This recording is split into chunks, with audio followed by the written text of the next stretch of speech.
Hello everyone, welcome to my channel. I am here to help you today.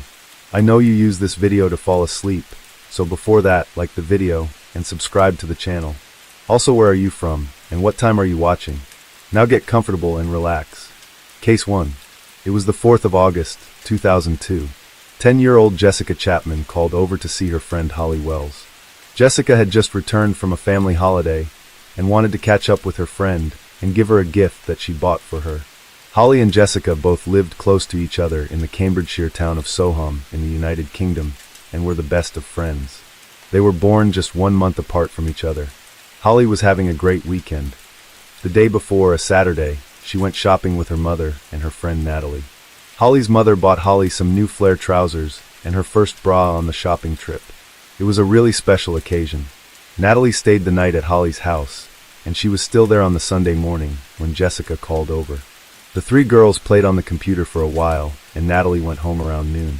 Jessica was having so much fun that she called home to ask her parents, Leslie and Sharon, if she could stay for lunch. The two girls had some egg mayonnaise sandwiches and continued playing. Jessica called again later that day to ask if she could stay at Holly's house for dinner. Sharon told her it was fine, and to let her know when she was ready to come home, so that Jessica's father, Leslie, could collect her. Holly's parents, Kevin and Nicola, were having a barbecue that day and had invited some friends over, so they were more than happy to have Jessica for dinner too. Their friends arrived around 3:15 p.m. and the men began preparing the food. Holly was wearing the new clothes she got the day before, but she changed her top so she could wear her Manchester United football shirt with the name of the footballer Beckham on the back to match Jessica. At 5:04 p.m., Nicola took a photo of them wearing their matching football shirts. Nobody knew it then, but that photo would soon be seen by millions of people around the world. After they finished eating, the two girls went up to Holly's bedroom, and a little over an hour later, around 6:15 p.m., they decided to go to the shop to buy some sweets. They didn't tell anyone they were going out. In all likelihood, this was probably because the shop was so close, and they only planned to be outside for a few minutes. At 8:20 p.m. that night, people were leaving the barbecue and heading home, so Nicola called up to the girls to ask them to come down to say goodbye.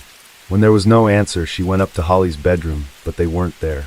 At that stage, Nicola wasn't overly concerned as their curfew was 8:30 p.m., and they were such good and reliable girls, and so well behaved and responsible that she thought they would be home soon. When they hadn't returned by 8:45 p.m., Nicola began to panic. She contacted Sharon to see if the girls were there, but they weren't, so Kevin headed out with a couple of his friends to search the Soham area.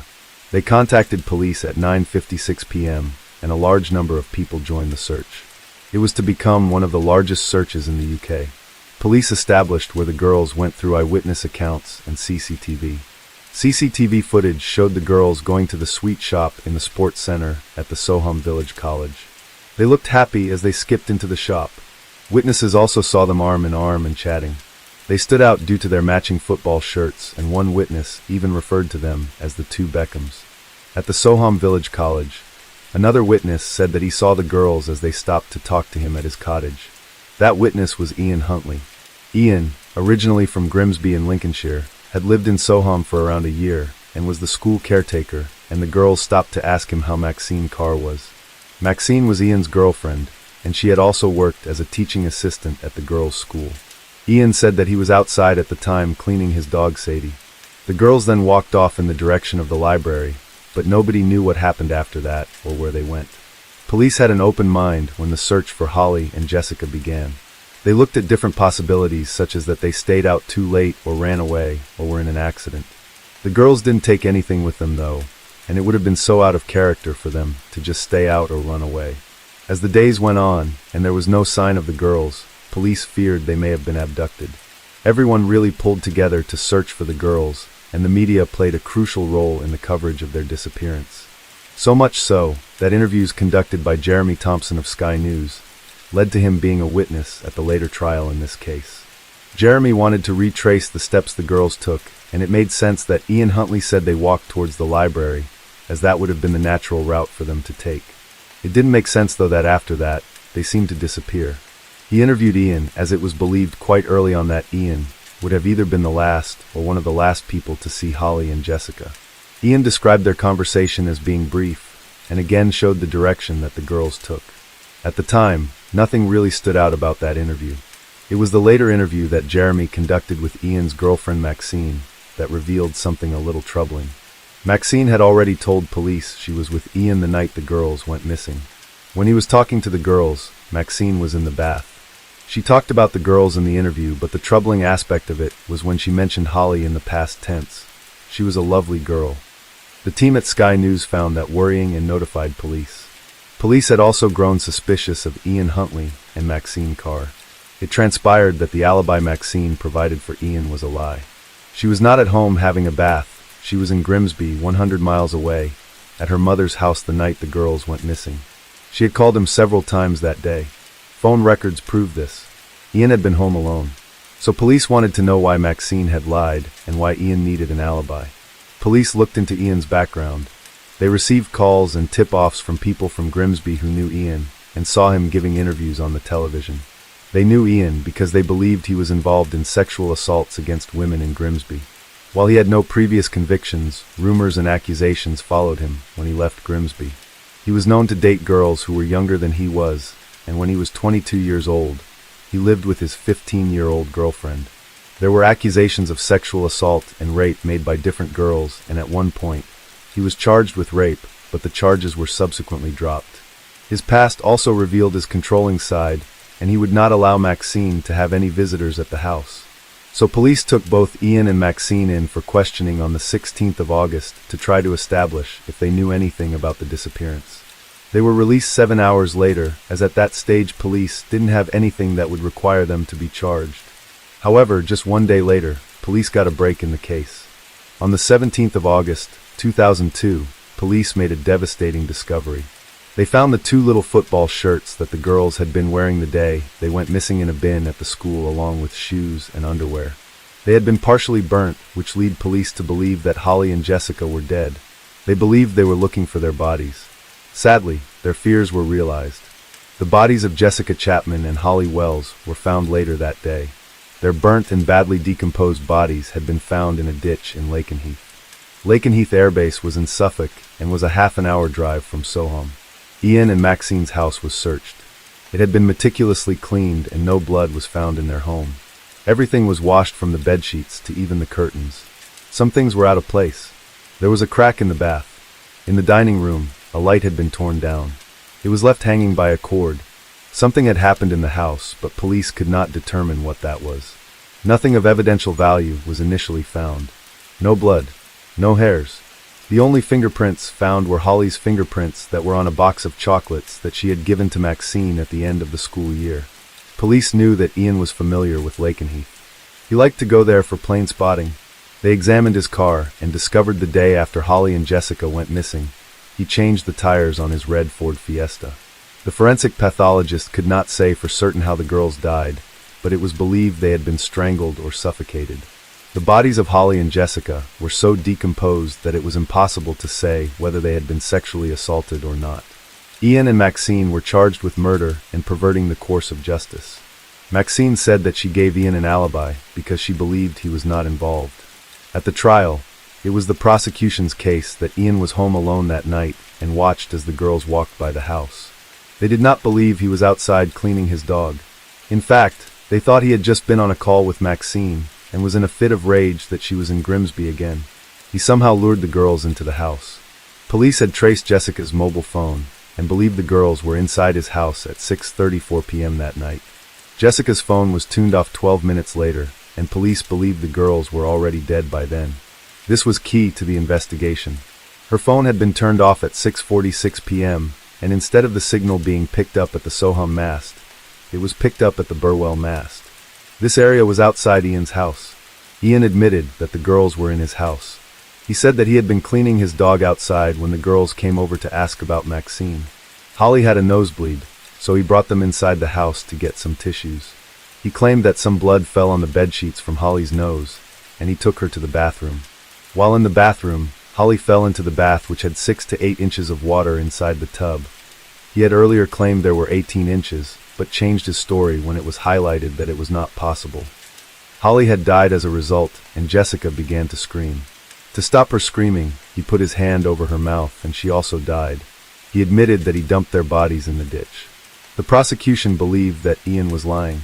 They believed that he murdered Holly and Jessica in his house and put their bodies in the boot of his car and dumped their bodies in the ditch.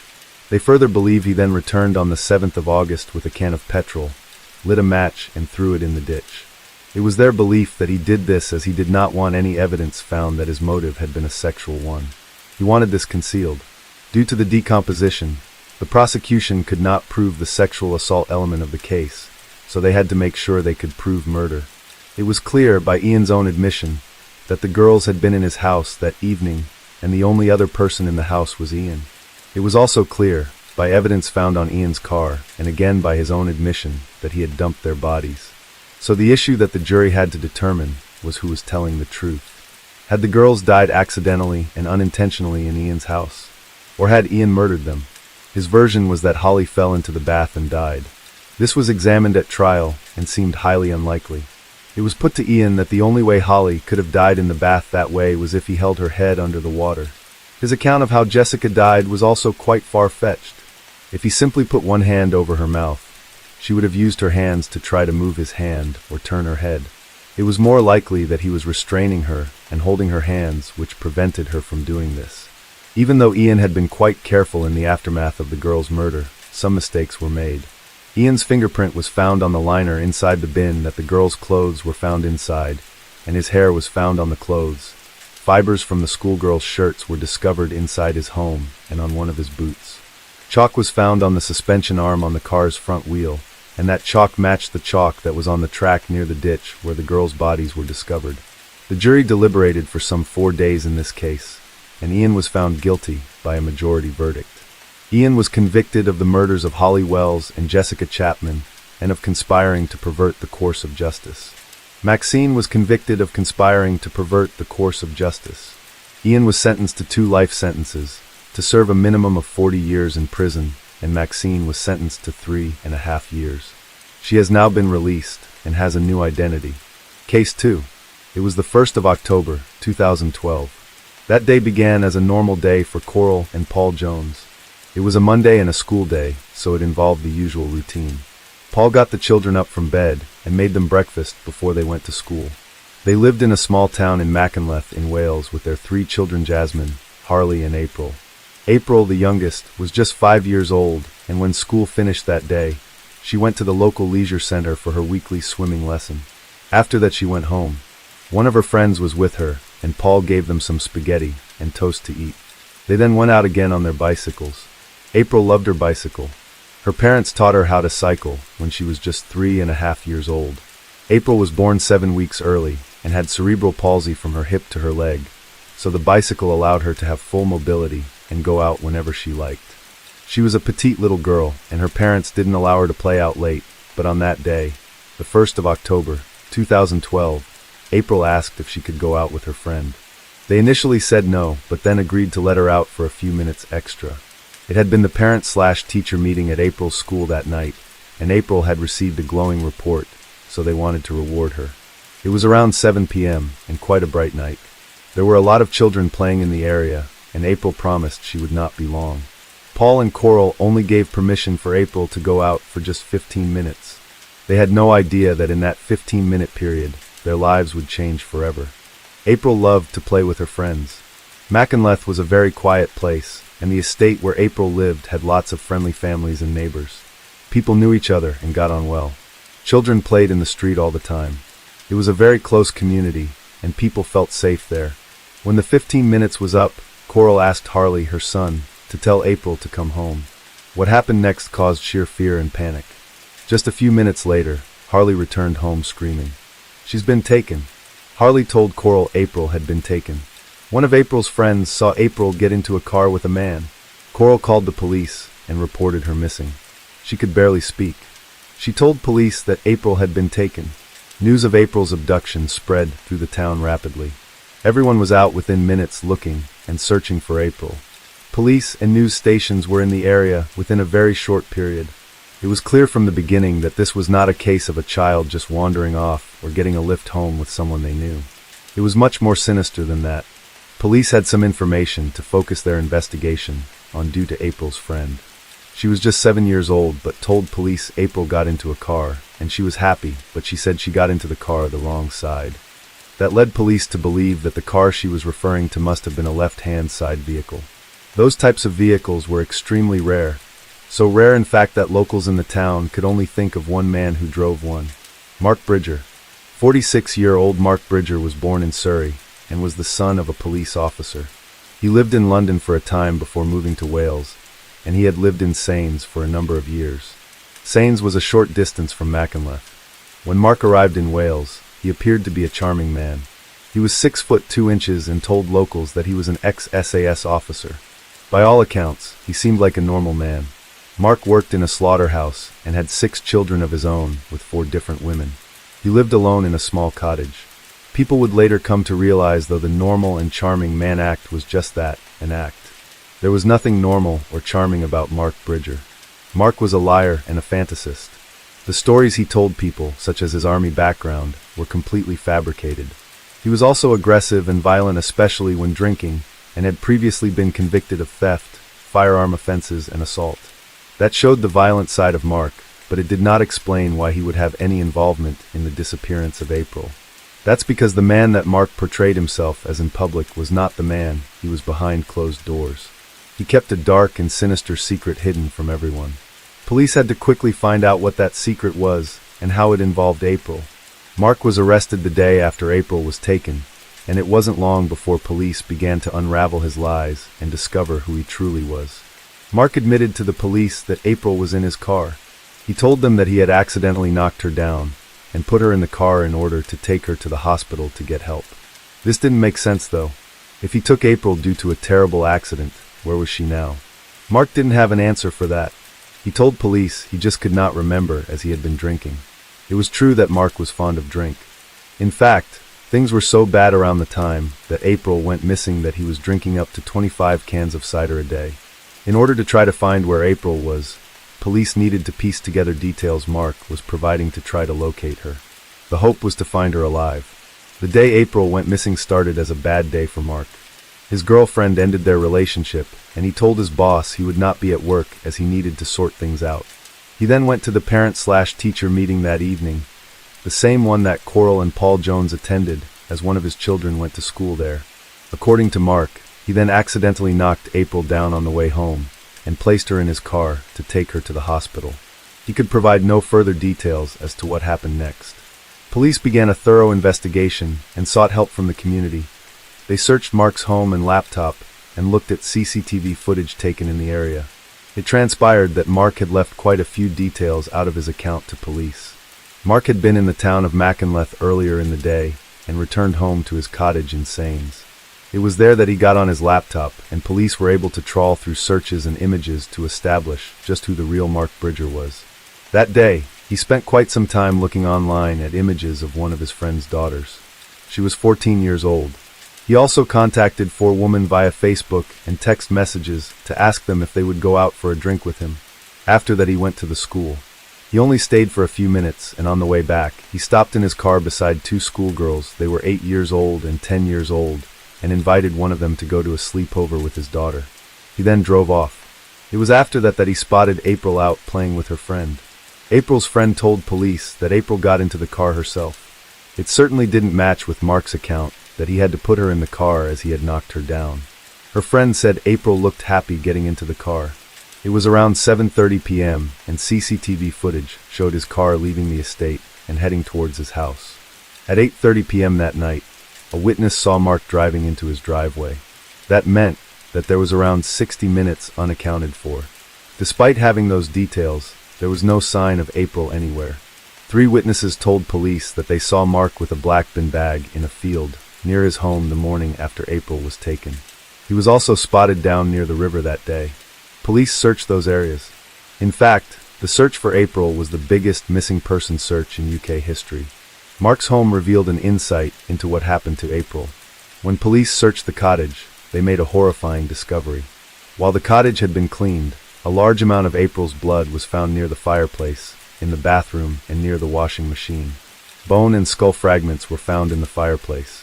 They were also alarmed that there were a number of specialist knives found in Mark's home. They were sure that Mark had killed April and needed to establish why and where her body was. It was the outcome that nobody wanted. The harrowing pain surrounding April's abduction continued. Not only was it clear that April was dead, it became clear that in all probability, her body would never be found, as her body was disposed of in a way to ensure she would never be found. Police believed that Mark incinerated some parts of April's body in the wood burner at his cottage and scattered other parts of April's body in the countryside. While nobody knew where April's body was, there was no doubt surrounding the motive for April's abduction. In the days before Mark took April, he searched for images of the two young girls, Holly Wells and Jessica Chapman, who were murdered in Soham, and he also searched for details in relation to the schoolgirl Caroline Dickinson, who was raped and killed while on a school trip to France. His other searches included looking up puberty and naked young 5-year-old.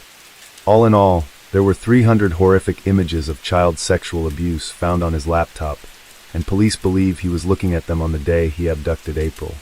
The abduction of April was sexually motivated. April's body was never found, and her parents could only bury 17 fragments of April's remains. Mark was charged with murder, abduction, and perverting the course of justice. At the trial, Mark repeated his claim that he accidentally knocked April down with his Land Rover Discovery and picked her up and put her in the car to take her to hospital. When asked why April's friend said that April was happy and got in the car herself, Mark said that she was lying. There was nothing to support Mark's version of events. There were no marks on his car or on April's bicycle that indicated there had been a collision. He added to Paul and Coral's heartbreak by constantly referring to April as Little April during the trial. That statement was even more devastating considering Mark was 6 foot 2 inches tall, and to think of him overpowering such a small and petite little 5-year-old girl like April is just barbaric. When asked at his trial about the Google searches that police had discovered he had made in relation to naked young 5-year-old, Mark claimed he was trying to understand his own children's sexual development.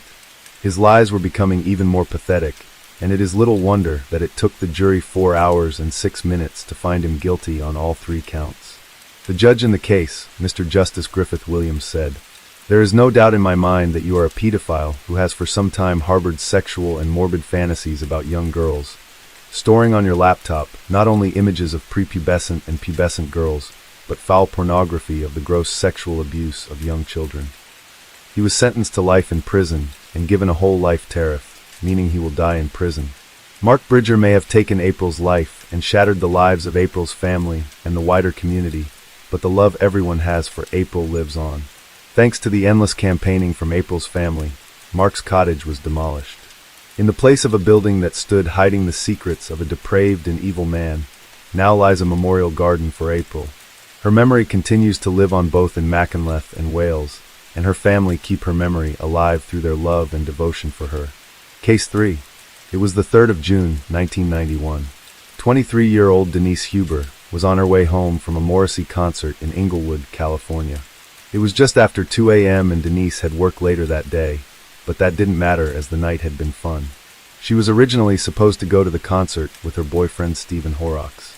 They had only been in a relationship a few months, but she had known Stephen for years. They met at the spaghetti factory where Denise worked as a waitress and Stephen worked as a bartender.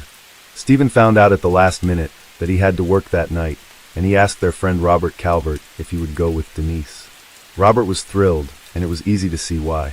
Denise was a tall, 5 feet 9 inches, and stunning brunette, and when she entered a room, all eyes were on her. She was a natural beauty, but beyond her looks, she was sweet, kind, and full of fun. Denise got ready for the concert at home. She lived with her parents and brother Jeff in Newport Beach, Orange County, California, and she chose a black dress, heels, dark stockings, and a little jacket to wear. It was the perfect attire for a Morrissey concert.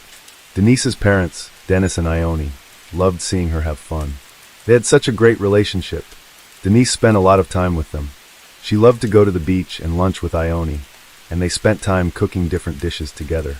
Denise also had a very close relationship with Dennis. Every Friday they would have breakfast together, and Denise was described as Daddy's little girl. Just a day or two before she went to the concert, she left a note on his computer that said, "Hi Dad, I love you. Have a great day. Love, Denise." She also included a little happy face. That was the kind of girl Denise was. She had a cheeky sense of humor, but above all else she loved deeply. Denise said goodbye to her parents that night, and they had no idea then that that would be the last time they would ever see Denise again. When Denise left her parents' home, she took the car and drove to Huntington Beach. Robert lived there, and she told him she would collect him, and they could then go to the concert in the car. They arrived at the concert at around 8 p.m. They had stopped to buy some vodka on the way, and had a few shots before heading into the concert. They had more drink at the concert, but just a few, nothing too crazy. The concert was great, and they had a really good time. It finished around 11:30 p.m. On the way home, Denise and Robert stopped off at a bar in Long Island, and they stayed there until closing time. The time they left the bar was sometime between 1:30 a.m. and 2 a.m., and they decided not to go on to another bar as they both had work the next day. When Denise dropped Robert home, it was 2:05 a.m. As Denise drove towards her home on the 73 Toll Road, her car blew a tire. Denise was just a few minutes from home when it happened. It was a well-lit area, and there were call boxes along the road and a gas station nearby, so it should have been easy for Denise to call someone for help. But no call was ever made, and it was as if Denise just disappeared. Ione and Dennis were frantic when they discovered Denise had not returned home. It was out of character for Denise to stay out, and they contacted her friends. At 6 p.m. that evening, they called her friend Tammy Brown. Tammy drove to Huntington Beach, and on her way back, around 10 p.m. that night, she saw Denise's Honda sedan parked at Corona del Mar 73 freeway, and immediately noticed the rear passenger tire was flat. When Ione and Dennis heard that Denise's car had been found, they felt as though they had been kicked in the stomach. They went to see the car, and the car was unlocked and had the blinker lights on, but there was no sign of Denise or any of her belongings, and there was no key in the car. That caused alarm. It was as if Denise just got out of the car to go for help, but where exactly was she? The days, weeks, and months that followed Denise's disappearance revealed no clues. Her parents, her brother Jeff, friends and members of the public all looked for Denise. Her parents couldn't eat, sleep, or work. Their lives had been turned upside down. But despite the numerous searches and appeals, there was nothing found that even provided some sort of indication as to what happened to Denise. There were posters in the area, flyers, and a billboard and TV appeals, as it was a story that had the whole community in Orange County gripped. The eeriness of how Denise seemingly just vanished was terrifying for everyone in the area, and they all wanted to know what happened. But with no clues, the police could do little with the details they had, and it was a complete mystery.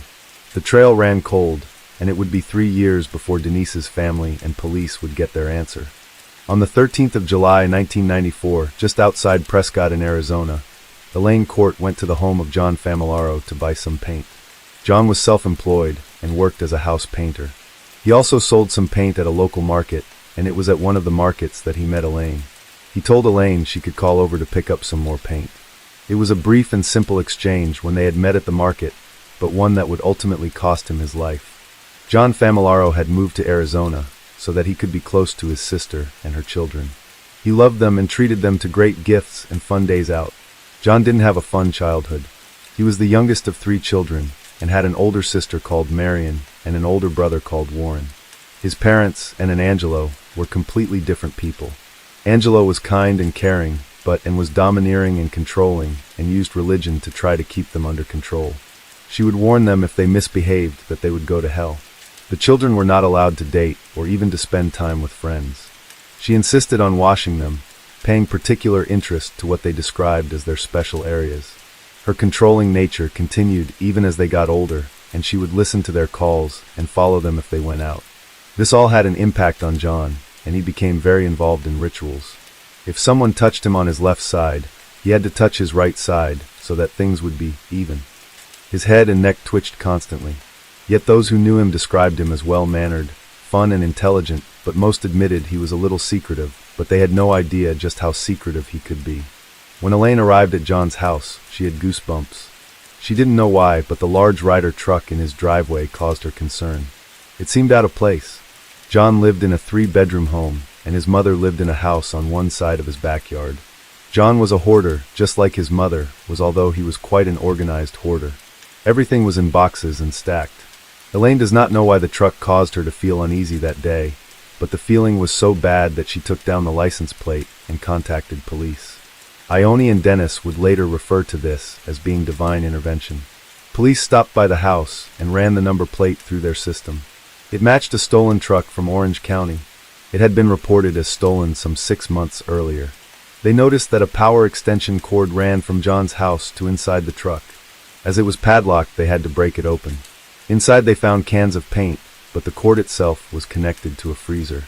Believing it contained drugs, they contacted the narcotics division. But there were no drugs in the freezer. Instead they found a body. Inside the freezer was a naked body of a young woman in a semi-fetal position. 3 bags covered her body, and her hands were handcuffed behind her back. Another 3 white plastic bags were over her head. It looked like she had been gagged, and her face was covered with duct tape. It went from her eyelids down to her mouth. The skull was shattered, and some bits of the bag were embedded in indentations in the skull. A hairdryer was used to thaw the body, so that vital evidence would not be destroyed. The body was Denise Huber. Denise was identified through fingerprints. The cause of death was multiple skull fractures caused by blunt force trauma, and it was determined there was a minimum of 31 blows to her head caused by a nail remover being slammed into her skull. She had also been sexually assaulted. Police believed that as the body was stored in a freezer in a truck on John's driveway, that in all likelihood John was involved. As John was a hoarder, police didn't need to look too far to confirm his involvement, and they found the murder weapons in his house. He had kept Denise's clothes, her belongings, his clothes, and the weapons used that night in a box. Police now had to determine how and why Denise's body was found in Arizona some 3 years after she disappeared, and they wanted to know how John and Denise had crossed paths. In 1991, John operated a painting business in a warehouse in Laguna Hills in California. He lived in the warehouse. Police went to that warehouse and new tenants used it, and it had been cleaned since John was there, but they did remove some of the drywall and found blood. That blood was matched to Denise's DNA. It was a match. Police were convinced Denise was murdered in the warehouse, but how did she get there? Police believed that when Denise's car blew a tire that night, she got out of the car to walk along the roadway to make a call for help. While she was doing that, they believed that John saw her, pulled up alongside here, and instead of helping her, he kidnapped her. They based that around the condition of Denise's shoes. Her shoes were found in one of John's boxes at his home, a box marked Christmas. The shoes had marks all over them, and the tip of one of the heels was missing. All of Denise's friends and family confirmed she would have never worn shoes that damaged. John then took Denise to his warehouse, where he tied her hands behind her back. Denise's death was brutal. The handcuffs were so tight that there was no room to even put one finger through them. He then wrapped duct tape around Denise's head from her mouth to her upper eyelids. John put plastic bags over Denise's head and sexually assaulted her. She was struck at least 31 times over the head with a nail puller and claw hammer. It may have been more, as there may have been fractures over fractures. Her skull was described as being basically shattered. There was blood tissue visible through some of the lacerations. Her death had been violent, savage, and brutal. The nail puller, duct tape, and a blood-stained hammer were found in a box in John's house. The keys to his handcuffs were found in John's desk drawer, and there were paper clippings in his house in relation to Denise's disappearance. He had kept articles about Denise's disappearance, and had also recorded an appeal Ione and Dennis made on TV asking for any information in relation to Denise's disappearance. John was charged with the first-degree murder of Denise Huber. 2 special circumstances were listed as part of that charge, and they were that the murder was committed during the commission of a kidnapping, and that the murder was committed while engaged in the commission of the crime of sodomy. For the first-degree murder charge, the evidence was compelling. Denise's body was found in a freezer that John had bought days after Denise's disappearance. They knew this as John had kept the receipt for the freezer. That same freezer was then found in a truck that was parked on the driveway of his home. Inside his home, John had carefully kept all of the items that would almost be certain to guarantee a conviction. He had the clothes he wore on the night Denise was murdered, Denise's clothes and her belongings, and the handcuff key to the handcuffs that were on Denise. The kidnapping and sodomy charges were a little bit more circumstantial. Yes, it was likely that Denise was kidnapped due to the circumstances, but it would be for the jury to determine if there was enough evidence. In relation to the sodomy charge, Denise's body had been frozen, so it was difficult to get the DNA that they needed. While John's hoarding had left him with no room to argue any sort of first-degree charge, his defense focused on the strength of the evidence supporting the kidnapping and sodomy allegations. They argued that there was no sign of a struggle in Denise's car or in the area around the car. It was their case that Denise could have left the elevated freeway, and went down the embankment to street level, and that was what caused the damage to her shoes. However, an investigator did this wearing similar shoes and agreed with the prosecution that while there was damage on the shoes, there was more damage on Denise's shoes. The jury found John guilty of the first-degree murder and found both of the special circumstance allegations were true. At the penalty phase of John's case, it was revealed to the court that John had a terrible childhood. It was so bad during his formative years that there can be doubt that it had an impact on his adult life. His mother made him fear women and sex, and made him believe that it was a sin to be with a woman. She stopped him developing his own sense of being, and even when Denise's body was found, and was still controlling John's life. The jury sentenced John to death. Denise's disappearance highlights that when something like this happens, there is never just one victim. When Denise went missing, the entire community was worried. They could not understand how a young woman simply driving home from a concert could be taken. The greatest impact Denise's disappearance and murder had was on her parents. Ione and Dennis spent 3 years wondering if Denise was alive or dead, or if she was suffering or being tortured somewhere. During the 3 years Denise was missing, her parents effectively stopped living. They stopped doing things like putting up a Christmas tree and didn't touch her bedroom. Every time a body was found, they had a sickening feeling in their stomach, and each time had to wait for days until the body was identified. Both of them suffered with their health in the years that followed. They had Denise's headstone inscribed with the words, "You will always be loved." Case 4. It was the 21st of June, 2013. That day was not a normal day for Cherish Periwinkle in the sense that she was due to fly to California the next morning to spend the summer with her father. Cherish was just 8 years old and lived with her mother Rain, Rain's boyfriend and Cherish's 2 younger sisters in Jacksonville in Florida. So on that day, the 21st of June, Rain was getting Cherish ready for her trip, things like packing her bags, washing her hair, and she wanted to buy her some new clothes. At around 7:30 p.m. that evening, Rain took Cherish and her 2 sisters to the Dollar General store on Edgewood Avenue. It was a 20-minute or so walk away. As Rain didn't have a car and didn't drive, she walked with the girls and their stroller to the store. Rain and the 3 girls looked at some clothes at the Dollar General store. Rain had $100, but that was to cover clothes, household items, and the cost of traveling to the airport the following morning. So in reality, she didn't have a lot of money to buy Cherish new clothes for her trip. At the Dollar General store, Rain took a few items to the till to have them price checked. She wanted to buy Cherish a little white dress with red hearts on it. When she realized she couldn't afford it, she put it back. At that point, Rain had no idea that there was a man watching her every move. The cashier at the Dollar General store confirmed a man asked if Rain had put the clothes back. That same man waited for Rain outside the store. Meeting Dawn, the man struck up a conversation with Rain outside the store. He told her he was waiting for his wife, and that they had a $150 gift card for Walmart that he would be happy for her to use to buy clothes for the girls. The cashier later confirmed he saw them talking in the car park for around 15 to 20 minutes. During that time, the man introduced himself as Don to Rain. After waiting for his wife for a few minutes, he told Rain they could meet her at Walmart instead. At this stage, it had started to rain, so Rain had 2 choices. She could walk home in the rain, or take a lift with Don to Walmart to buy some clothes for the girls. Rain was reluctant at first, but agreed to the lift. She got into Don's van.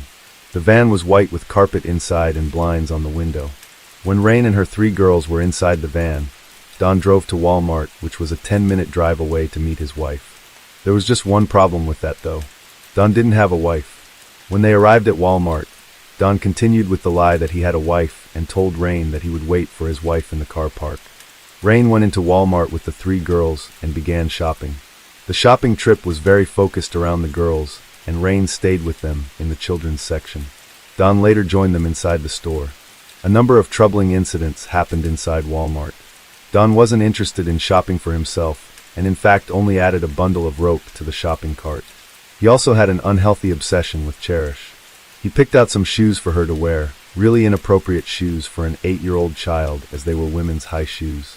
Even more disturbing than that was the fact he took Cherish on at least 2 occasions to the dressing room alone. But it wasn't until closing time that his true and sinister intentions were revealed.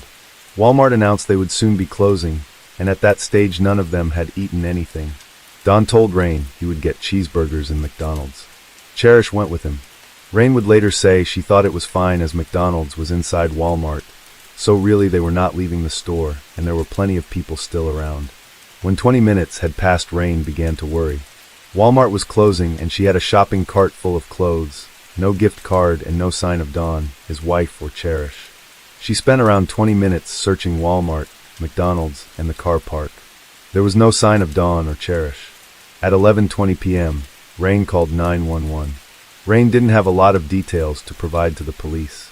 She didn't know Don at all, and described him as a man with white hair who drove a white van. All she knew was that she had a bad feeling about him, and that he must have taken Cherish. Police were familiar with Don.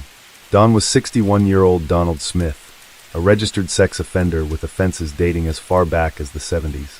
He had just been released from prison some 3 weeks earlier. And now, this sex offender had Cherish. Despite searching throughout the night, it was only the next morning at 9 a.m. when police got a break in the case that an officer dealing with a separate road accident recognized Don's van as it drove past. Don was arrested. The van itself was empty. There was no sign of Cherish, and the items Rain had left in the van, such as the stroller and items she bought at the Dollar General store, were missing. Police were clear about one thing, though. Wherever Cherish was, it involved water. Don was wearing the same clothes as the day before, a black t-shirt and jeans, and the lower half of his body was soaking wet. Police received a tip-off that Don's van had been seen parked in woods. Police went to the area and looked for water. There was a creek behind a church, and along with the help of a police dog, police made a devastating discovery. Any hope of finding Cherish alive was over. Her body was found in the water, weighted down by bricks and debris, and under a tree. Cherish's injuries gave an insight into some of the brutality and horror Donald had inflicted on her. She had injuries all over her body. Donald had gagged her so severely that her gums had bled. He raped and sodomized her. There was a hickey on her right breast and traumatic injuries to her genitalia. The prosecutor in the case said Donald had tore her apart. That's how brutal the injuries were. There was blunt force trauma to her head and ligature marks around her neck. Cherish had been strangled with such force that her eyeballs bled. The blood vessels burst in her throat, face, and eyes. Her injuries revealed defensive wounds which showed this little 67-pound, 8-year-old girl fought for her life. But she was no match for the monster who had kidnapped her. Donald Smith was charged with the kidnap, sexual battery, and the first-degree murder of Cherish Periwinkle. The evidence in this case was overwhelming. Not only was there CCTV of Donald leaving Walmart with Cherish, there was evidence of his arrest while still wet and a witness who saw his van parked near to where Cherish's body had been found. There was also DNA evidence. His DNA was found on and inside Cherish's body, and Cherish's DNA was found on his penis.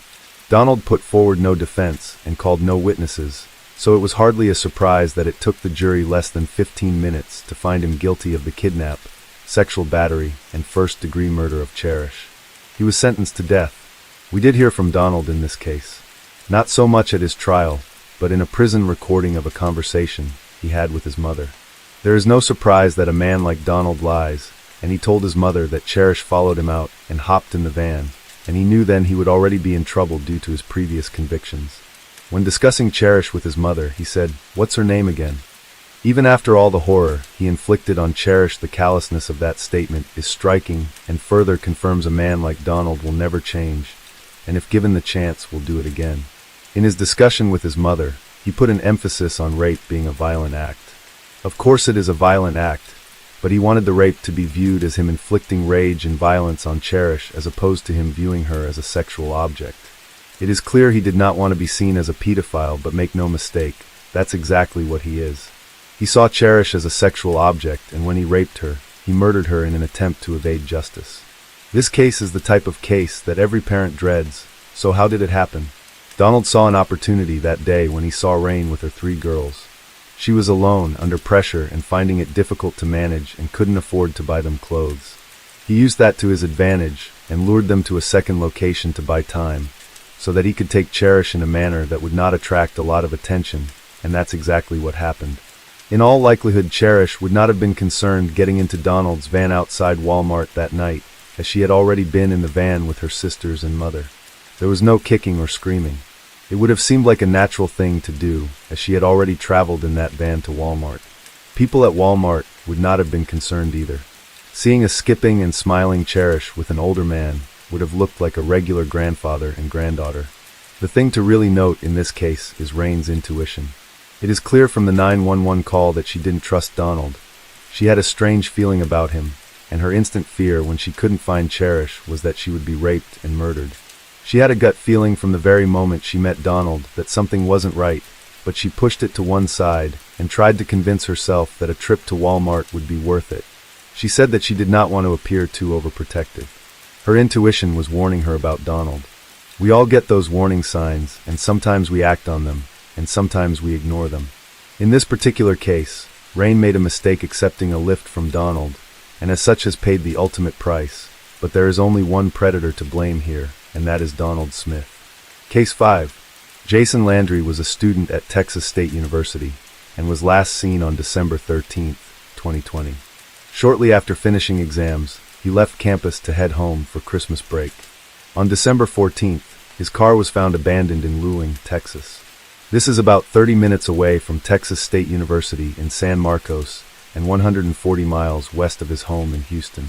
According to the sheriff's office, Jason's clothing, his shirt, shorts, socks, underwear, slide sandals, and a wristwatch, was found 900 feet from the crash. His wallet, phone, and keys were still inside his car. The investigators gave a timeline of what they believe happened with Jason leading up to his disappearance. Investigators believe that Jason ended up on E. Austin and went on to Spruce Street, turning into Salt Flat Road. His vehicle was found in the 2300 block of Salt Flat Road, abandoned 30 minutes after midnight on December 14th. They are unsure about what happened during the 67-minute window. Currently, they are trying to determine what happened between Jason's last data footprint at Austin and Magnolia and the crash scene. Authorities have stated that Jason's phone had a cell signal and was powered on, but they were trying to determine why it didn't appear to be used when he was on Magnolia Avenue and Austin Street. His car was then found abandoned, with its lights still on. His keys were in the ignition, and the front passenger side door was locked. The vehicle's rear window was broken. The sheriff's office stated that the crash was a single-vehicle crash, likely due to an overcorrection on the gravel road. The rear driver's side bumper contacted a tree on the east side of the roadway and moved the front driver's side into another tree against a barbed fence. Nothing indicates that any other vehicle was involved in the crash. Evidence collected from the scene led investigators to believe that the only damage to the car was from the crash with the trees and the fence line. According to officials, a volunteer firefighter discovered the vehicle but didn't enter it, and neither did the responding trooper. The car was towed to a nearby impound yard the next morning. Jason's father entered the vehicle, which was registered in his name, through the unlocked driver's side. Landry's father found his son's phone between the driver's seat and the center console. The authorities found a single tiny blood smear, but stated that it didn't indicate anything serious. Officials said it's possible Jason was injured when he got out of his vehicle within the barbed wire fence or foliage. The investigators also found a backpack, ball cap, plastic bag of personal toiletries, and a tumbler with a dead betta fish inside. Landry's father recovered these items north of where his clothing was first discovered, as they had been left there by authorities. Jason's wallet was found inside his backpack, along with a small amount of marijuana, a laptop computer, gaming equipment, and other personal items. The officials seized the marijuana and claimed that it was combined with an unknown hallucinogenic substance. Officials believe the clothing was likely what Jason Landry was wearing at the time of the crash, and there is nothing that indicates he was forced to remove his clothing. Jason Landry was 21 when he disappeared and was a student at Texas State University in San Marcos. He disappeared shortly after finishing his final exams while on his way home. At the time of his disappearance, the temperature outside was low, around 36 degrees Fahrenheit, and no higher than 43 degrees. The Caldwell County Sheriff's Office said there was no blood found inside the vehicle, and there was no evidence indicating that he was traveling to meet anyone or had any intent to meet anyone in or around Luling. The initial search efforts were eventually suspended, finding nothing. The family told ABC 13 that the officials drained a pond they believed had clues to Jason's disappearance, but nothing was found. In this case, Jason's father, mother, other family members, and his ex-girlfriend are not considered suspects or persons of interest. There has been no evidence pointing to another person or indicating this case involves foul play. Authorities have implored anyone in or around the area with cameras or private surveillance systems to review the footage and contact the sheriff's office. This case remains unsolved. Case 6. On June 9, 2022 DeAndrea S. Holloway, age 25, murdered the 8 months pregnant Lise Dodd, 22, in her Alton, Illinois apartment. Dodd's mother had not heard from her daughter in a while and went to check on her. She was devastated to find her daughter decapitated. The head was later found in the dumpster at the same apartment complex. The Alton Police Department determined that DeAndrea S. Holloway, who lived in Litchfield, was a suspect. In the meantime, he had just been arrested in Gillespie, Illinois on a recent unrelated bicycle theft charge. Gillespie police realized he was the suspect in the murder case as well. It is said that Holloway and Dodd had an on-again, off-again relationship for 2 years. Dodd's mother has said that the unborn child was not the child of the murderer, Holloway. The victim's mother was aware of the abusive relationship Dodd had with Holloway and knew the killer himself. She had talked to Holloway in the past about how he was treating her daughter and the future of the relationship. Throughout the trial, the killer, DeAndrea Holloway, is spoken of as having increasing mental health issues. He was even treated for a short time at a facility to see if he was able to stand trial. Holloway pleaded guilty to murder, homicide to an unborn child, and concealment/dismembering a human body. He was sentenced 60 years in prison on January 17, 2025. The state's attorney said, "For the family and loved ones of Lise, these types of issues have caused continued angst and uncertainty." The guilty conviction ends that, Haynes said in a statement. "Our hope is that this conviction and sentence provide the family and loved ones some assurance and will be a step towards healing." After the trial, Holloway was remanded to the custody of the Illinois Department of Corrections. He is currently being held at Menard Correctional Center near Chester, Illinois. This is a horrifically tragic story.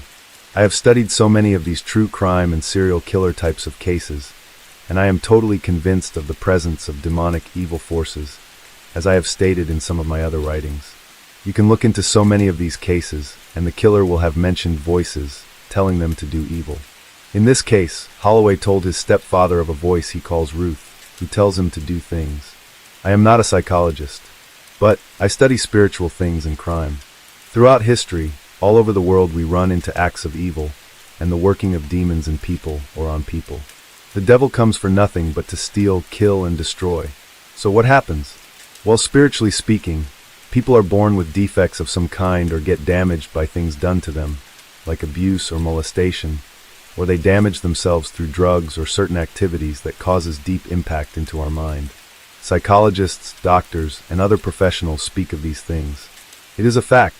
We label them as mental health issues, and they are.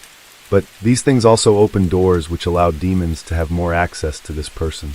The hedge of protection that humans are born with is damaged, and it allows more and more access.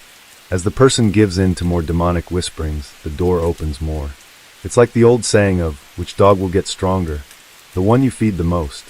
When people give in to the voices or whisperings or temptations of the demons that surround all of us, those voices and demons get stronger in our lives.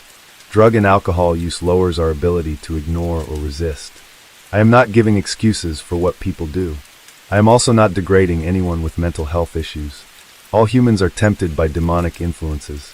It happens all the time, whether it's a temptation to cheat on a lover, or steal, or lie, or gossip, or hate someone. Those demons whisper to us.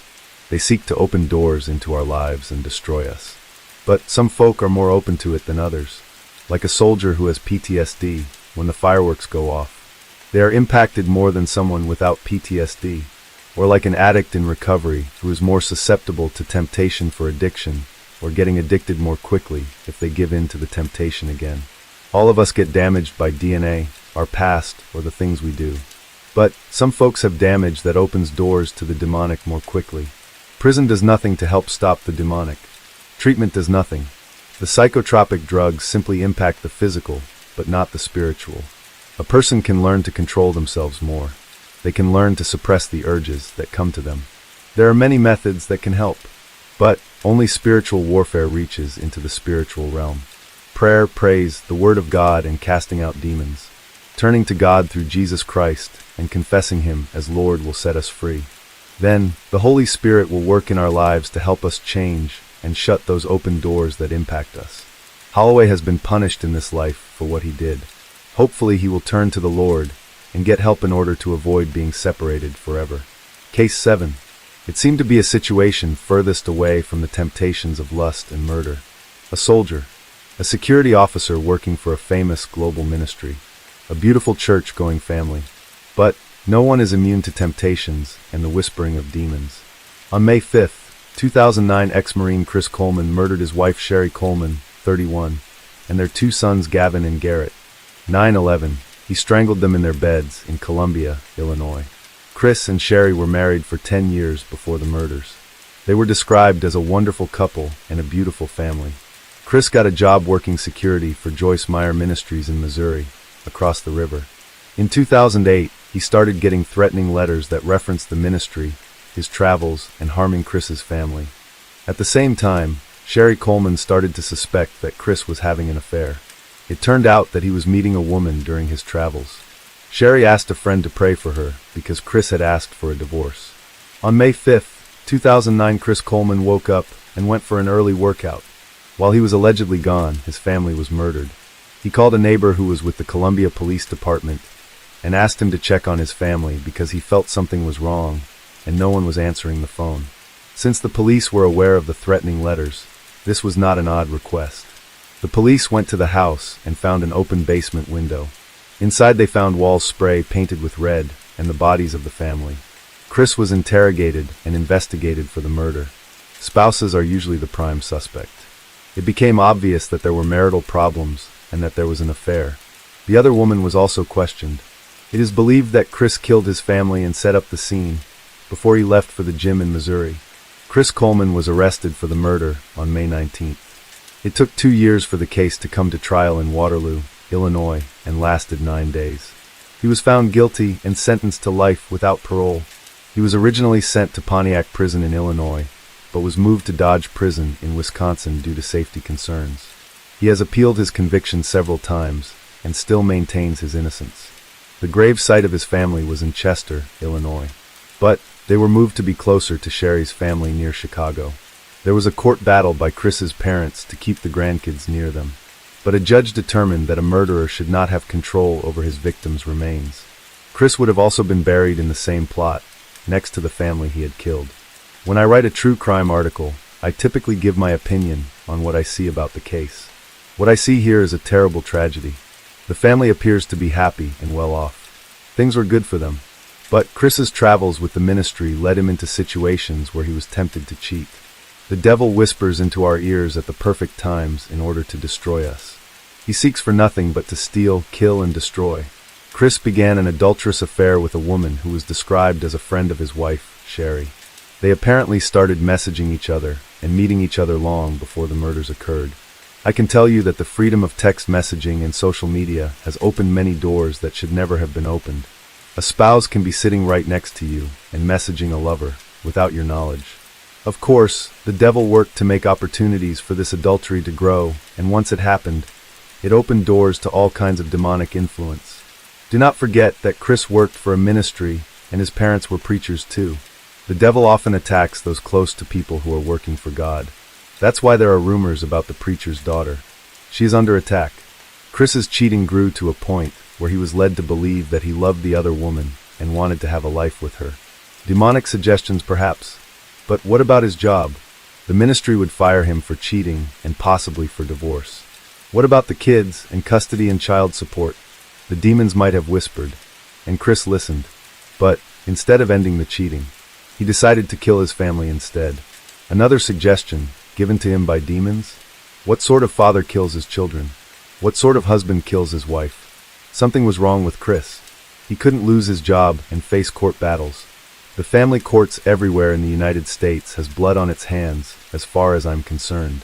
How many families and children have been killed to avoid custody and child support cases? Family law in America needs changed, and these sorts of cases are why. So, he planned the murder to try to blame an unknown person. He meticulously went about pretending there was a stalker. Just like the demons probably told him. He might have thought it was a great idea. I understand that people do not believe in spiritual warfare and demonic forces. But some things are easily understood when we see the dark forces which can lead us to do great damage when we listen to them. It doesn't shift blame. Chris is a murderer. He's just a murderer who helped demons kill his family. I think we can have psychological problems and do things in our lives that makes us more open or willing to listen to those voices. But do not ignore the demons in the shadows when looking at these cases. They destroy the lives of everyone they touch. Case 8. On March 27, 2024, Christian Soto murdered 4 people and injured 7 others. He went to visit a friend he had known for years, and according to the killer, they smoked some marijuana which was laced with another drug. Soto's paranoia grew to such an extent that he grabbed a knife from the kitchen and killed Jacob Schupbach, 23, and his mother Ramona Schupbach, 63. Witnesses say he chased Jacob Schupbach outside the home, stabbing him, and ran him over with his truck. After the attack, Schupbach made it back inside the home before dying. Christian Soto then left the residence at Holmes Street and found Jay Larson, 49, who was a mail carrier on Winnetka Drive. Witnesses say he ran over Larson, beat him, then retrieved a knife from his truck. The killer went to the 4800 block of Cleveland Avenue, where he busted into a home and stabbed 3 more people, none of whom died. They beat him with a bottle, and their pit bull attacked Soto. The spree continued down the street, where Soto invaded a home and found 3 young girls. He attacked them with a baseball bat, leaving Jenna Newcomb, 15, dead. Soto continued through the neighborhood, breaking a window and attacking Lindsay Craig in her home on Florence Street. She managed to escape and fled to Eggleston Road, being chased by Soto, who wielded a knife. Keith Farney stopped his vehicle and tried to help Craig, but was attacked as well. Police finally caught and arrested Soto in the same neighborhood in the midst of his spree. A witness said, "We heard police run up on both sides of the house screaming, 'Stop! Get down!' A witness told the TV station. Then they ran into the backyard, and after a few minutes we saw them bringing the suspect down the driveway in handcuffs, and he was very bloody." The attacks drew national attention, even leading to a statement from President Biden. "We are praying for the families of those who lost loved ones, and hoping that all those injured make a full recovery. We are also grateful for the heroic actions of local law enforcement, who confronted the suspect and prevented the loss of more innocent life." I traveled to Rockford and did some research on this tragic crime. Police state that the killer, Christian Soto, only had one major crime in his past, a damage to property charge from 2020. Yet, he exploded on this day into a spree of murder that shocked the nation. He admitted to the attacks and helped investigators by explaining what happened to cause them and what happened during the attack. Did he go insane? He says that the marijuana he smoked with victim Jacob Schupbach was laced with some other drug. But why did it only cause Soto to lash out? Soto and Schupbach were friends. They both smoked. Why did Schupbach not kill Soto? I lean toward the spiritual and ask about demons. Yeah, seriously. All humans are tempted by demonic beings. But not all of us kill or break laws. From conception, we enter a fallen world where we become damaged. Sometimes that damage to our DNA can open us up for demonic influences. Sometimes trauma happens to us through our life, which allows more access to us without our control. We might have mental issues that can open us up to the spiritual. Our behaviors can do the same. Consider a young serial killer murdering animals in secret, letting the demons whisper into his mind as he tortures cats or molests a neighbor girl. These acts open doors into the soul, mind, or spirit, which leads to more demonic influence. Not possession. Possession is not needed when you think the sick thoughts in your mind are your own, when you break and give in to the desires given to you. Drugs and alcohol can also open doors and break down our ability to resist the temptations. If a person is used to allowing demons open reign in their life, drugs and alcohol can open the doors even further. When you research true crime, you will come across many situations that make no sense. Terrible thoughts, paranoia, urges, voices, things outside of ourselves that helped cause or drive the tragedy. We can give all kinds of physical or mental reasons, which are often true. But, until you plug in the demonic, things still do not make sense. The neighborhood where the crime occurred is a typical middle-class safe area, giving more evidence that these sorts of crimes can happen anywhere. The spree started on Holmes Street, where the Schupbachs lived. I pray for those impacted by this terrible tragedy, and for the neighborhood where it happened. I pray they find peace and can recover from this trauma. Case 9. There seems little room for doubt that the desperado, who was recently killed at Pinckneyville, the particulars of which our local correspondent of that town has heretofore furnished our readers, was the real Sam Hildebrand of Missouri notoriety. DuQuoin Tribune, April 11, 1872. Sam Hildebrand was born on January 6, 1836 at the family farm in St. Francois County, Missouri. He went to school for one day and hated it, He cussed out the teacher and went home, where his father gave him a choice to work the farm or go to school. Sam chose to work the farm, and threatening to send him to school was the only discipline he ever needed. At the age of 19, he married Margaret Hampton and built a homestead near the family farm. The Hildebrands had raised hogs for many years and left them to run wild. New settlers to the county laid claim to the hogs.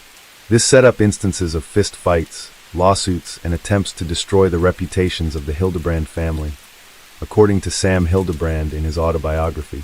At the beginning of the Civil War in southeast Missouri, men loyal to the Confederates would steal horses and sell them to the South. A cousin approached Sam and wanted to swap horses.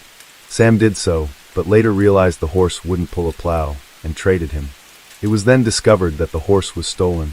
The local vigilance committee, which was nothing more than vigilante groups, swore to kill Sam and his brother, calling them Southern sympathizers and horse thieves. But the vigilantes were also motivated by earlier vendettas in the county. Sam and his brother hid out in the woods. One night Sam was hungry and cold and went home. He was ambushed by the vigilante group and barely escaped. He later returned to move his wife and 5 children. His brother attempted to join a northern militia unit, but was identified and turned over to the vigilantes who hung him. According to Hildebrand, the vigilantes were given a commission to drive out or destroy anyone who was considered a Southern sympathizer. The vigilantes with 80 Union troops attacked Sam's new house. He escaped, but was shot in the leg. The troops burned his house down, leaving his wife and children with no shelter. Sam lay in a ditch, swearing vengeance upon the vigilantes and the Union that supported them. Sam then traveled to Arkansas, where General Jefferson Thompson of the Confederacy made him a major over a unit of guerrillas. Guerrillas, or bushwhackers, during the Civil War were viewed as criminals. It was their job to harass Union forces, steal provisions, and punish Union sympathizers. Sam went back to St. Francois County and proceeded to kill every one of the vigilantes who had hung his brother and made his wife and children homeless. In retaliation, the remaining vigilantes and local Union forces drove his mother from her home and burned it down. They also murdered his uncle and 2 brothers. Sam continued his personal war in St. Francois County, while at the same time waging guerrilla war from Arkansas. His men raided Union camps, ambushed local leaders, while robbing Union supporters and military supply trains.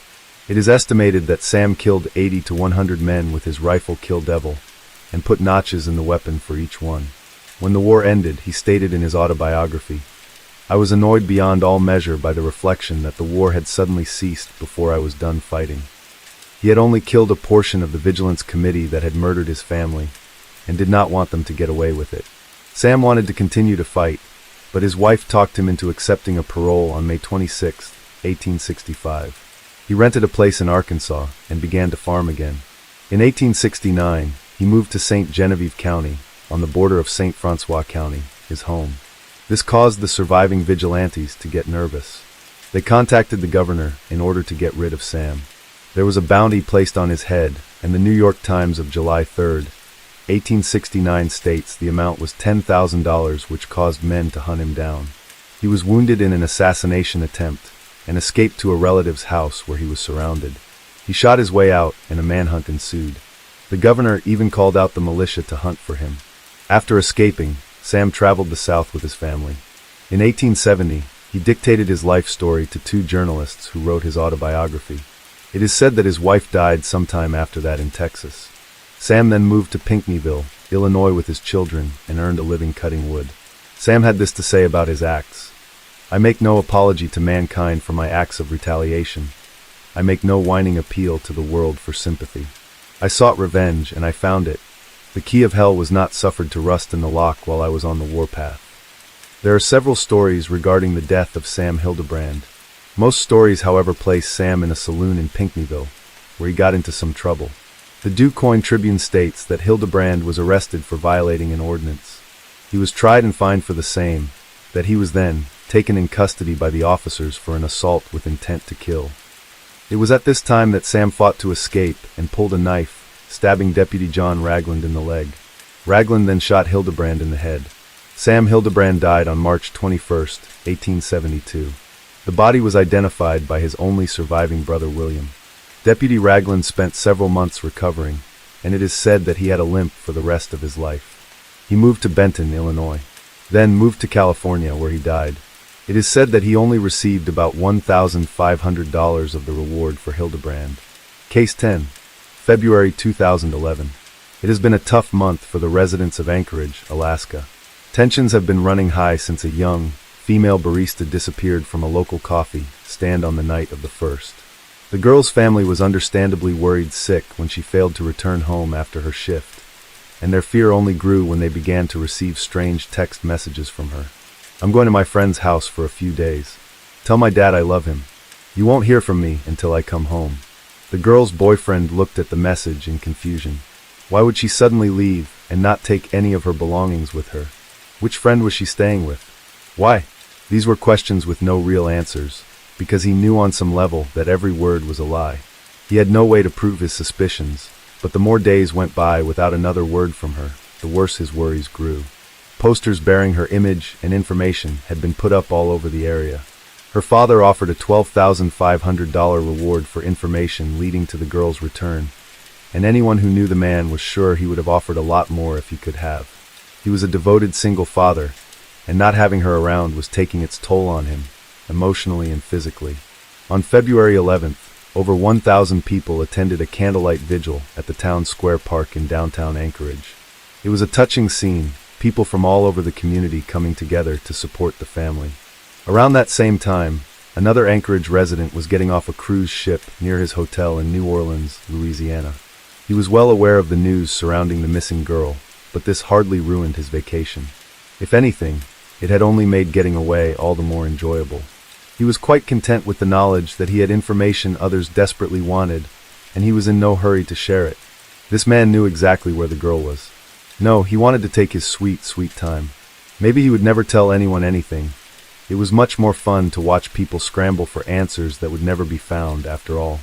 The man passed through Dallas, Texas, on his way back to Anchorage on the 16th. Now that his trip was over, he was getting bored again. After finding a suitable location, a 3,500 square foot house and barn, he seized the opportunity to have some fun. The man set a fire, and soon both buildings were up in flames. The locals stopped in their tracks and watched as the sky turned dark with smoke. Heat warped the air. The fire was so massive that they feared it would swallow everything around it. Yet, this stranger was totally unconcerned. It was as if the flames did not even exist to him. He stopped only to ask for directions before he took off. The man was excited to get home. On the 19th, he was back in Anchorage. His young daughter had also returned to school, and his girlfriend was at work. He always enjoyed his time alone. He went to his shed and opened the large cabinet.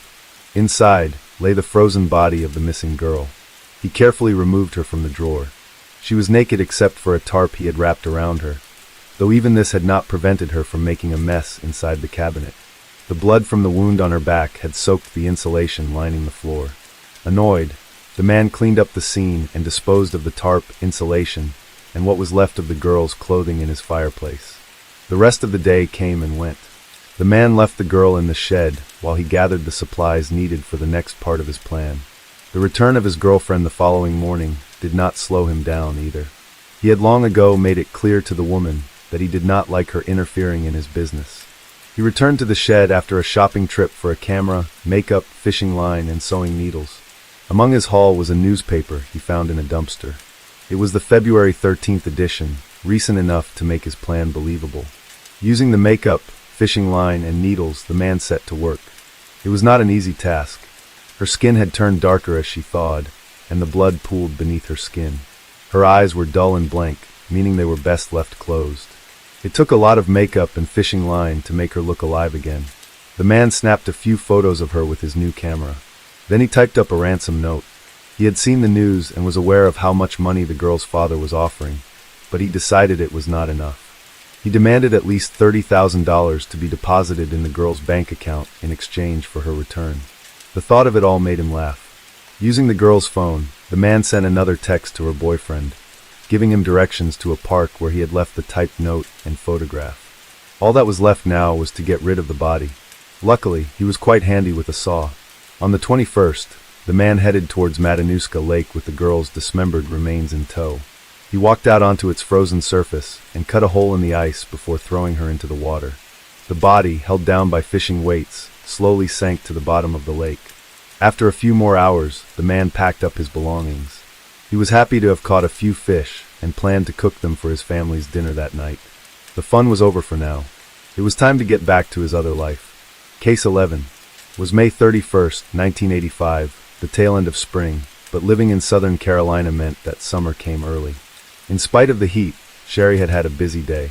With her high school graduation just 2 days away, followed by a class trip to the Bahamas, she found herself busy preparing for a new stage of life. She had spent the morning doing the daily prayer she always shared with her family before heading off to rehearse with her chorus teacher, as she had been selected to sing the Star-Spangled Banner at the commencement ceremony alongside a classmate. After a much-needed pool party at a friend's house, she was more than ready to head home for the day. She had no idea that, within a tiny, seemingly insignificant window of time, an unknown predator had already set his sights on her. Still clad in her swimsuit, she drove her blue Chevette to the Smith family home located at 5700 Platte Springs Road of Lexington, a suburb of the state's capital city. The house had been built in the center of a vast plot of land, leaving all four sides surrounded by what was, at this time of year, a sea of drying grass save for the swimming pool in the back. The pathway from the mailbox to the front door was around 700 feet, but it was a distance Sherry had grown used to crossing. Before she did so again, however, she needed to check the mail. Sherry opened the mailbox and took out a few letters. She hardly had the chance to look at them when she heard a car pull up behind her. A man she did not recognize looked at her with hungry eyes from the driver's seat. He said something she could not hear over the sound of both cars' engines still running. The man did not bother to repeat himself. Instead, he hurried out of the car, closing the space between him and Sherry in the blink of an eye. He grabbed her, and to Sherry's horror, pressed what she soon realized was the cold metal barrel of a gun to her body. If she wanted to live, he warned her, then she better get in his car. Sherry had a righteous upbringing and had been raised to see the best in everyone. In all her innocence, she likely had no idea what fate awaited her when she stepped into the car. When he drove off, did she understand that she would never return? But what is known for certain is that her father, Bob Smith, a Baptist pastor and engineer, had been the first person to notice that something was amiss. He and his wife, Hilda, had been out back by the pool around the time their daughter arrived. When he first saw her car parked at the end of their driveway, he had assumed she had merely stopped to pick up the mail. When he looked out the window a while later, however, he saw the car still there, unmoved. Hilda tried to soothe his worries by offering the possibility that Sherry was reading a letter sent by Dawn, the eldest Smith sister, and got caught up because the two were very close, but a sinking feeling came over him. Bob hurried outside to his own car and drove down to check on his daughter. His worst fears were realized. Sherry was gone. Her car was running and all her belongings, including her shoes, were still inside. A handful of letters were strewn across the ground, indicating that she had dropped them suddenly and perhaps unwillingly. He could make out her bare footprints leading away from the front seat, but none were leading back. Worst of all was what he found in her purse, her medication. Sherry Fay suffered from a rare medical condition, diabetes insipidus, more commonly known as water diabetes. It meant that Sherry's body had a hard time regulating fluids and could quickly become dehydrated, something that, given the intense heat, could quickly put her in serious danger without her medicine. Panicked, Pastor Smith hurried back inside the house to get to Hilda. He told his wife that her car had still been running, but she was not in it. Mrs. Smith was understandably just as worried. While her husband called the police, she hopped into her own car and drove around in search of Sherry. It pained her to have to return to the house without her and endure the half-hour wait before help arrived. All Hilda could do at the moment was pace around the property, praying silently for her daughter's safety. In South Carolina today, there is no amount of time required before a family can report a person missing. This was unfortunately not the case for many states in previous decades. Had Sherry been anyone else, it is likely the authorities would have needed to wait before beginning their search, considering the fact that she was right on the brink of adulthood. The fact that Sherry was a diabetic without her medicine, however, created a sense of urgency that got police to act right away. What followed was one of the largest searches conducted in the history of Lexington County. Air teams were called in to conduct aerial searches. The governor's office's Emergency Preparedness Division arrived to set up tractor-trailers that would serve as a base for the investigation. These trailers were full of all sorts of equipment, including telephones, radios, and cameras, that could keep the place running 24 hours a day. Authorities were eager to help not just because of the urgency of Sherry's health needs, but also because they were already familiar enough with the Smiths to know it was unlike the girl to have run away. "She's not a runaway," Captain Bob Ford of the Sheriff's Department told the press. "We can't accept any theories that she ran away from home." The efforts were led by Lexington County Sheriff James R. Metz, who also set up base in a trailer near the Smith home. The plan was for this place to remain accessible at all hours in case any new information regarding Sherry or her abductor came in. Having everything in one place meant that they could save precious time, Sherry's time. They would need the public's help. Whenever something strange happened in a small town, word got around fast. Soon after, calls came in from locals reporting sightings of suspicious vehicles. Two men who had driven past the Platte Springs Road just after 3 in the afternoon claimed to have seen Sherry standing at the mailbox. At the same time, a car, described as being reddish-purple or maroon in color, was coming up the opposite side of the road, headed directly towards the Smith home.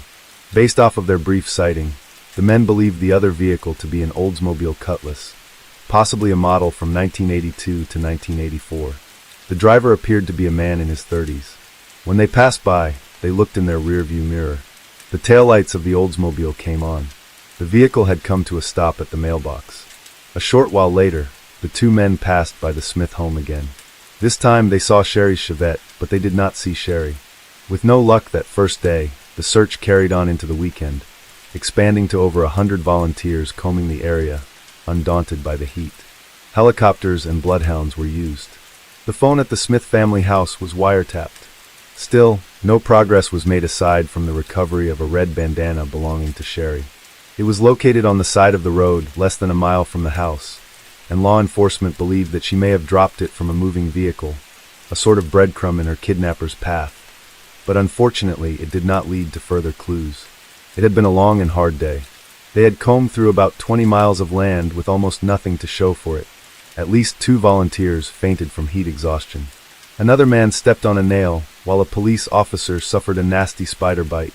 They were all taken to the Lexington County Hospital by an ambulance that had been kept at the scene in case of emergencies.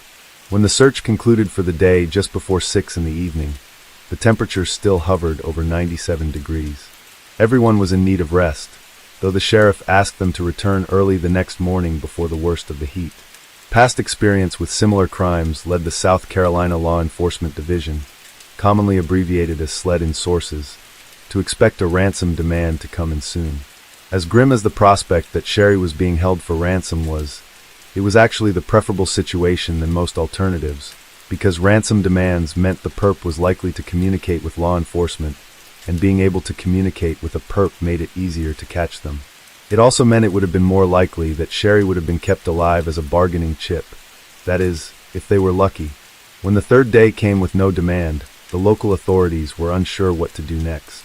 It was clear that this was no ordinary case. It was something bigger than their resources could handle on their own, so they needed help.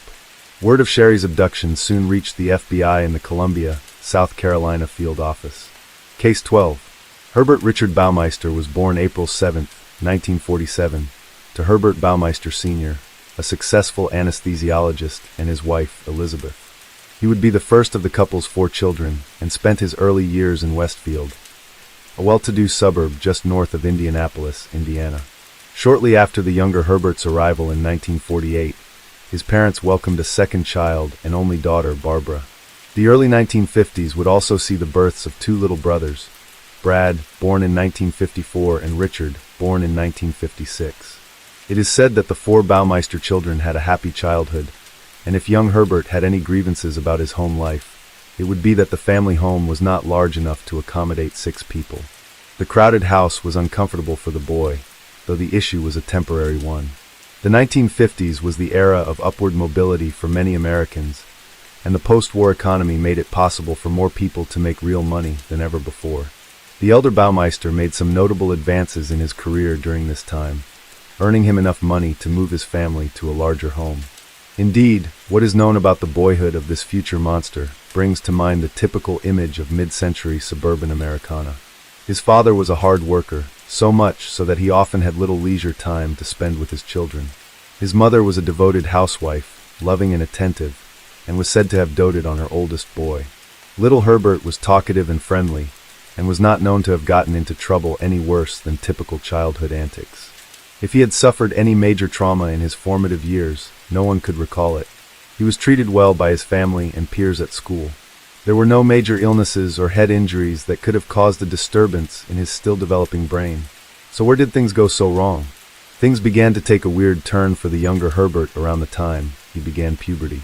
Though never a popular child, he still maintained a small circle of close friends.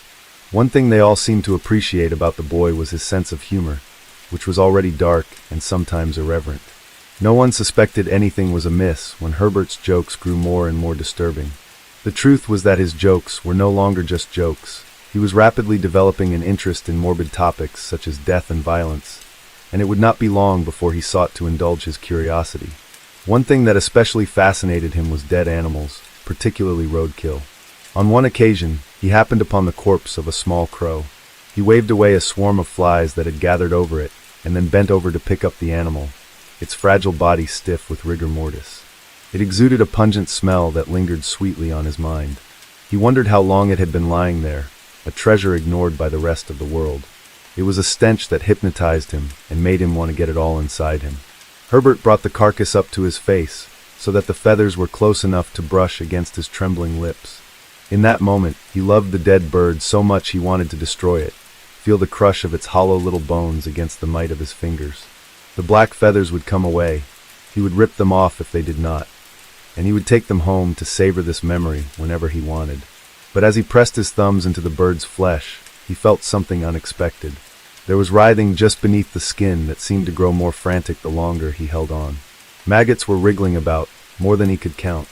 Herbert took one and pinched it between his fingers, feeling a subtle pop. He rubbed the white mush and focused on the swarm inside the body. Tightening his grip on the carcass exposed even more of them, and they fell all over him, landing on his sleeves and pant legs. It was an exciting moment unlike anything he had ever known or thought he could know. His breath caught in his throat, and his blood was running hot. There was an unfamiliar sensation in his groin that took over his mind. It was an exciting moment unlike anything he had ever known or thought he could know. His breath caught in his throat, and his blood was running hot. There was an unfamiliar sensation in his groin that took over his mind. What exactly did Herbert plan to do with the dead crow? Whatever it was, his plans were foiled when he heard the voice of another boy calling out to him and snapped out of his daze. He must have realized how crazy he looked when his friend, Bill Donovan, approached him. In that moment, he nearly let the crow fall back onto the roadside, but then he got an idea, something delightfully twisted that was sure to make Bill and all the other boys laugh. Case 13. Little is known for certain about one of history's most notorious female criminals. For starters, even the exact date of her birth is unclear.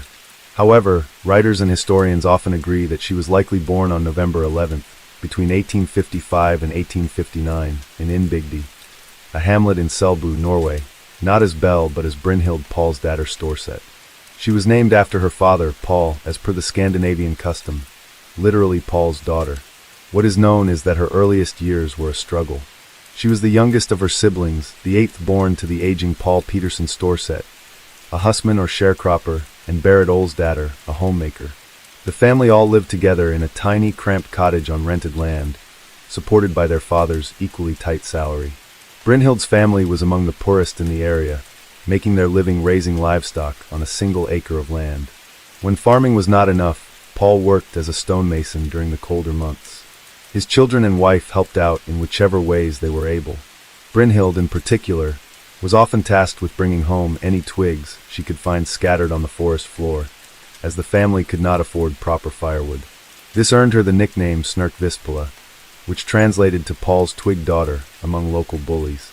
As was common for a girl of her age and standing, Brynhild, at 14, began working for a dairy farm, spending her days herding cattle into the pastures to graze, as well as milking cows, churning butter, making cheese, and performing various other chores. The Storsets were, by all accounts, a hard-working family, but for all their efforts they were always just right above starving. The situation became so dire that, more than once, Paul had to sign up to receive welfare. It is known that their financial situation grew worse in 1878, when Brynhild was 18 years old, just a few years before she would leave for America. Unsurprisingly, Brynhild became obsessed with money. It was a love that would live inside her for the rest of her life, driving her to do the unimaginable time and time again. Opinions on young Brynhild's personality appeared to be split among the residents of her hometown. There were those who sang her praises, including her pastor, Agat Unhanstein, at the Evangelical Lutheran Church, as well as her employer. They saw the girl as a good Christian and diligent worker. She was well versed in the Bible and knew all her prayers. They never had any issue with her misbehaving. Then there were the others. Many years later, after the news of her crimes reached worldwide infamy, Selbyggen, the local newspaper, ran an article emphasizing that she was remembered by many people as a very bad human being, capricious and extremely malicious. She had unpretty habits, always in the mood for dirty tricks, talked little, and was a liar already as a child. People mocked her and called her Snukkvistpula. As a grown-up, she was still little respected and was a scum of society. Call it an incident of judging the past through the lens of the future, but there is some evidence to suggest that Brynhild's reputation had been soiled, deservedly or not, long before she began her criminal career. If the town gossip is to be believed, the future murderess's life could be divided into two parts, before the pregnancy and after. The rumor went that, in 1877, Brynhild was 17 years old when she became pregnant for the first and possibly only time in her life. The father's identity is unknown, though it was commonly believed to have been a young man from a wealthy family. Perhaps even the son of the owner of the very land Brynhild's family lived on. The scandal that arose must have been humiliating for the teenager. Not only would she be shamed for having a baby out of wedlock, but she was also confronted with the fact that she, herself, was unwanted. Another family could have convinced the unborn child's father to marry Brynhild in order to make things right. But if she had been hoping for a commitment from this man, she was sorely disappointed. She was of low value as a potential bride. Not only was her family poor and of no social standing, leaving them with nothing to offer a groom, but she was also considered to have been physically unattractive. Photographs of her in her younger years show a stern-looking yet plain-faced woman with dark hair and deep features. Others, such as true crime writer Harold Schechter, author of Hell's Princess, The Mystery of Belle Gunness, Butcher of Men, are less forgiving in their assessment of her looks. She was a notably unlovely young woman, with a large head, small eyes, short nose, and a wide, fat-lipped mouth that, when set into a frown, bore resemblance to a frog's. Ugly or not, he nevertheless found her appealing enough to sleep with, but nothing more. The father of Brynhild's child wanted nothing to do with her. He had grown to resent her, and what being tied to her meant for his future. Brynhild got the chance to see him again one evening during a country dance. Exactly what happened next is subject to much speculation, but the night ended with a vicious assault that caused her to miscarry. If there was any latent evil hiding in Brynhild's psyche before this, it must have been well hidden. Those close to her remarked that the beating caused a rather dramatic change in her personality. It was also said that her former lover ended up dying not long after the incident from a painful illness of the stomach. In retrospect, the symptoms of the unknown disease appeared to closely resemble arsenic poisoning. Did the cruelty of the world leave her jaded? One must wonder if she became a different person, or if she simply decided to reveal her true self. Either way, the diligent, hard-working Brynhild that her family knew was dead, and in her place now was a deeply wicked woman. Case 14. Harold Frederick Shipman was born on January 14, 1946, in Nottingham, England, 8 months after Germany surrendered to the Allied forces and brought an end to the bloodiest conflict of the century. It was a particularly special time to be born. With the end of the Second World War came a population boom in the form of celebration babies, marking a hopeful new beginning for a nation that had been ravaged for so long by destruction. This was partly why young Harold Shipman, the second child born to working-class parents Harold and Vera, was, by all accounts, their favorite. His sister, Pauline, was his senior by 7 years, and his brother, Clive, was his junior by 4. While his siblings seemed doomed to a life of mediocrity, Harold gained a reputation as the clever one in the family. From boyhood, he was convinced by his mother that he was destined for great things. Both the war and their familial backgrounds, Vera and the elder Harold were descended from manual laborers, instilled in the Shipman parents a desire to give their children the best lives they could afford. That their older boy showed the most potential meant that much of the family's hopes were pinned almost entirely on the boy's shoulders. Though the fear of failure was great, it surprisingly did not seem to create any feelings of resentment between them. On the contrary, Their bond only seemed to grow stronger as Harold reached adolescence. While not much is known about young Harold's relationship with his father, it was no secret that he remained very close to his mother for the rest of his childhood. This was less by his own choice than by his mother's insistence. Vera was said to have been overprotective and somewhat overbearing when it came to her favorite son. From the clothes he wore to the friends he was allowed to make at school, Vera always made sure he made the proper choices. But she took genuine joy in her role as a housewife. The Shipman home, from what the few outsiders who were invited in can remember, was always a spotless place. Her children were polite, well-behaved, and almost always kept at home. It was something that other people admired her for, though they also found the Shipmans somewhat odd. Hannah Cutler, a neighbor who lived in the area during Harold's youth, recounted, "The family were rather insular, but I knew them well because I lived opposite. I've known the children since they were little. They never mixed in with the other kids, they didn't play in the street, and when they came home from school, they stayed in the house. I think Harold and Vera wanted them to be different. They didn't want them to be like other kids on the estate. They wanted something better for them. In a way, they were investing in their children." Vera's efforts to shape her son's identity proved largely successful. While he was still a schoolboy, Harold, known as Freddie or Fred by his peers, developed a rather arrogant personality that would remain throughout his life. This seemingly extended even to his manner of dress. While other children wore casual clothing outside of school, Vera kept Harold prim and proper at all times, and her idea of well-dressed meant a bow tie and waistcoat, no matter the occasion. His youth was not entirely solitary. He was close to his siblings, especially Pauline. A few houses away on their street in the Edwards Lane estate lived a boy named Alan Goddard. Just a few months younger than Harold, Alan attended the Beaufort Infants School.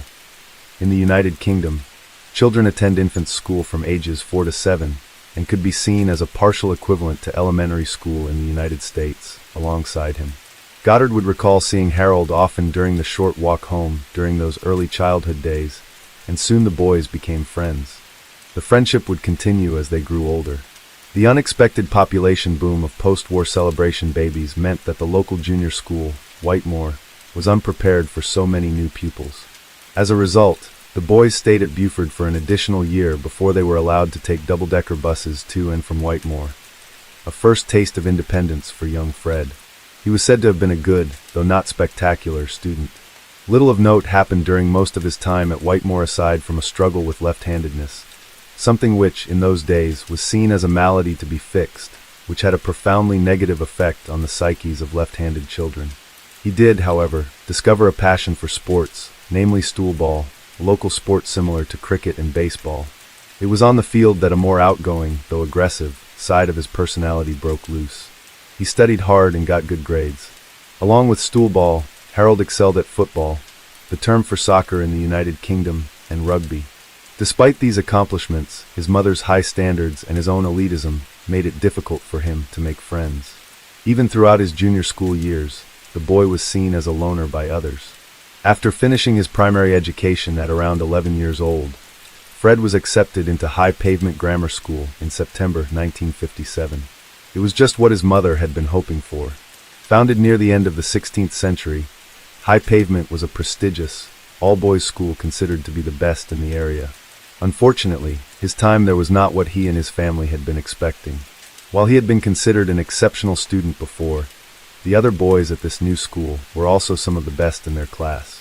For the first time in his life, Harold was not special, and the feeling of being lost within a crowd made him deeply unhappy. When one thinks of a serial killer's life, one might typically assume that they must have suffered a great deal of emotional trauma to become someone capable of the most depraved acts. This is not a baseless assumption. Countless true crime books and documentaries are filled with stories of killers who endured unimaginable suffering and abuse in their early lives. Also common are childhood injuries to the brain and family histories of mental illness. Harold Shipman, however, experienced none of these and, by all accounts, had a happy childhood. However, things would take an unfortunate turn when he was around 17 years old. At this time, his beloved mother fell ill and was diagnosed with terminal lung cancer. Fred watched the once vibrant woman rapidly become a shell of her former self. With his father and sister at work and Clive at school, he readily became her caretaker. Vera's illness pulled the two to grow closer, as the already solitary teenager took it upon himself to come home from school straight away each day in order to be by her side. These afternoons spent drinking tea and waiting for the doctor were as much a comfort to him as they were to Vera, though the memory of them would always be tainted by tragedy. Hospice care was much less common in that era, which meant that Vera would remain at home, confined to her bed till the end. Her condition continued to deteriorate, and she grew weak and emaciated. Soon, little else could be done for her aside from easing her suffering. The only thing that could allay her unending pain was morphine, which Harold watched get administered to his mother via injection whenever the family's doctor made house calls. This act fascinated the teenager. One moment, his mother was ailing, and the next, she was her old self again. The fact that the opiate was so fast-acting was not lost on him either. On Friday, June 21st, 1963, Vera Shipman succumbed to her disease at only 43 years old. While the rest of the family mourned in the traditional way, Fred spent the weekend running non-stop in the pouring rain, intentionally exhausting himself. By Monday, he was back at school, and his reaction puzzled his few friends. People would note that Fred appeared, on the surface, almost entirely unaffected. When a classmate asked about his weekend, all he said was, "My mum died." No one at school even knew Vera had been ill. His mother's death was no doubt a turning point in his life. Although Harold had previously shown no interest in studying medicine, Vera's death seemed to trigger in him a deep interest in the field, and he decided that he wanted to become a doctor. It would be a long and difficult road to take, but it would be worth it if he could do for others what the family doctor had done for his mother. There were other reasons too, but those were far less noble. Case 15. Chelsea Poorman was a member of the Kawakatus First Nation and was born in 1995 in Regina, Saskatchewan. Chelsea was the middle child of two other sisters. She had a difficult childhood, and she and her sisters were put into foster care while her mother, Sheila Poorman, battled cancer and addictions. After her mother regained her health, the sisters were allowed to return to their mother, where she raised them during their teenage years. Chelsea was known as a kind soul who went out of her way to help others, and would often bring hot coffee to people living on the streets during the winter. She had big dreams and loved animals, cared for the environment, and was interested in fashion design and cosmetology. In 2014, Chelsea graduated from Saskatoon's Bishop Murray High School and was even given a Perseverance Award by teachers for overcoming tough obstacles in order to finish grade 12. Just a few months after graduating high school, Chelsea was leaving a friend's house and, while walking home, was struck by a large truck.